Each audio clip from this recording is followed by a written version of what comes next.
I'm Tracy E. Gilchrist, and this is Equal Entertainment. Jamie Foxx is spotted in public for the first time since a health scare put him in the hospital.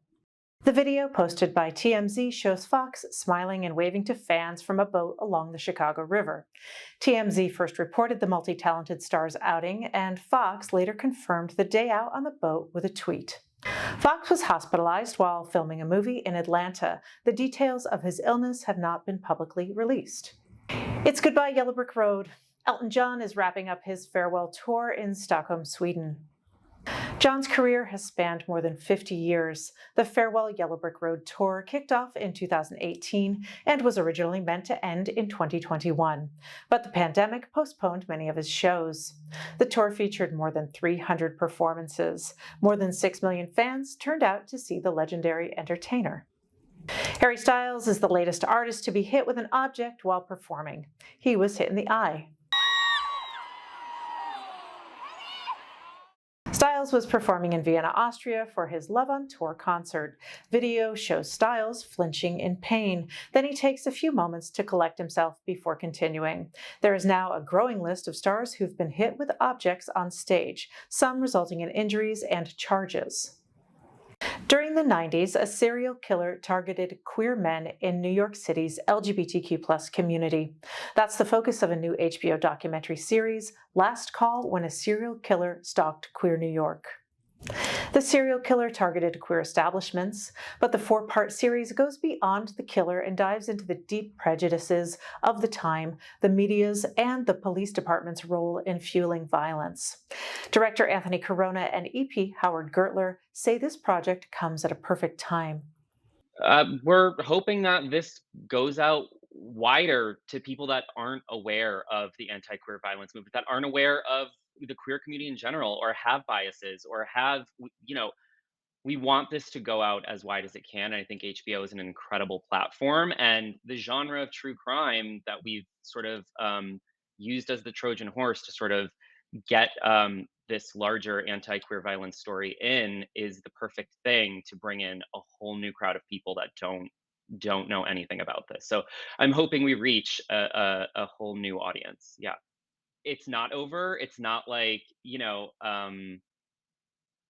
yeah, it's not like everything is rainbows and triangles right now. It is bad. And we wanted to show that that there is this very cyclical thing happening that mirrors the early 90s when our story takes place. At the time it was happening, I was like 18 or 19. I was in college and it didn't sort of cross my radar at the time.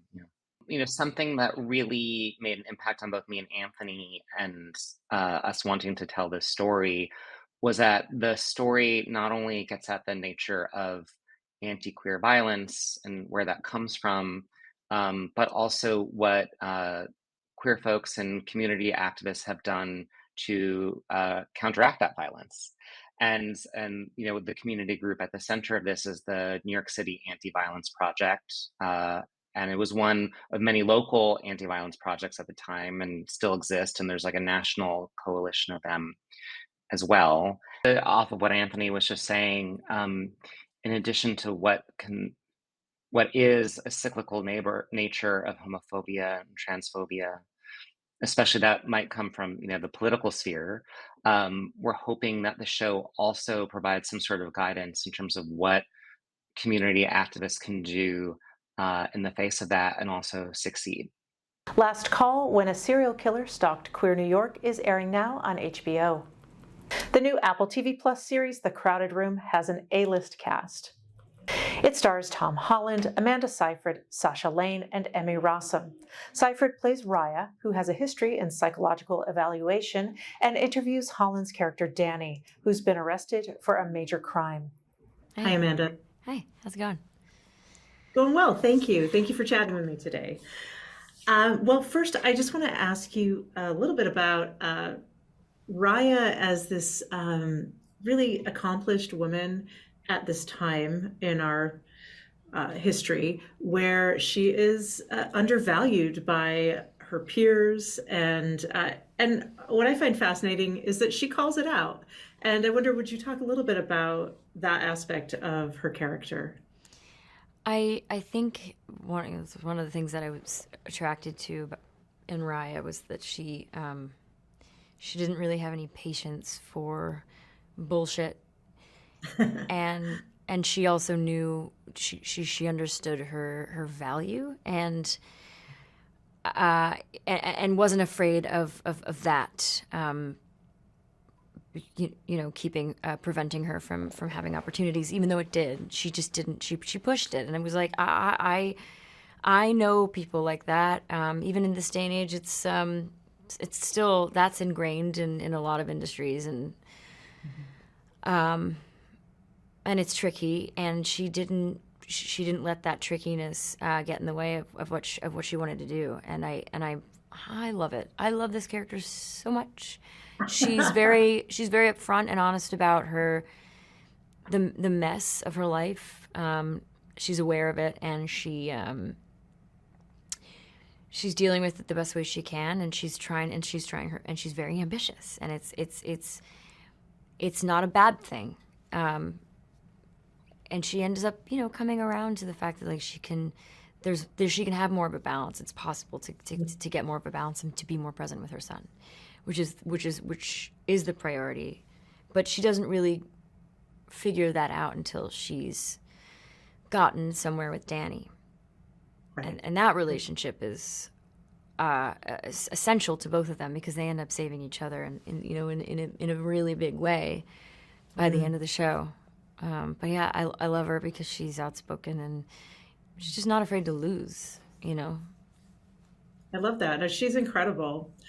I wanted to ask you a little bit about the larger themes of the series. It's incredibly important, especially, Raya is really onto something in the field of mental health, and things that we weren't aware of even not that long ago. And then also the fact that the series calls out secrets of trauma, and especially childhood sexual abuse. It's incredibly important to see that on the screen. What does it mean to you to be a part of a project that's doing so?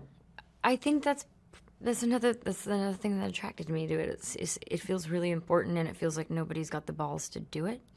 Mm-hmm. I was really surprised when this became an opportunity for me, because I was like, wow, they're really ready to shoot this. Like, Tom Holland has signed on for the role of his life, and it's written in a way that I think is really powerful and empowering to those who, hopefully to those who's suffering from any level of mental illness, or have any struggles with their mental health, which is all of us. And I'm so proud that I could be a part of, a piece of it, because I'm playing somebody. I feel like there should be more Rayas in the world, more people who are curious about other people and aren't threatened by their differentness or otherness. And she has a wealth of compassion for herself, maybe not enough, but that allows her to have immense compassion for other people, especially people who are suffering. And she's not threatened by other people's suffering. And it's what we need. It's so insightful. It's so wow, wouldn't it be nice if more people just cared more about what that person might be going through, or considered that person might be suffering, and the things that we're trying to teach our children right now. Why is it so hard to teach other adults about it, or to accept that as a reality? Yeah. That we're all somehow suffering on some level, and we all just need a little bit of space to make mistakes and maybe say the wrong thing sometimes, but also be able to apologize. You know what I mean? You can watch the Advocate channel live by downloading our app in the Apple or Google Play Store. You can also subscribe to our YouTube channel. For the Advocate channel, I'm Tracy E. Gilchrist, and thank you for watching.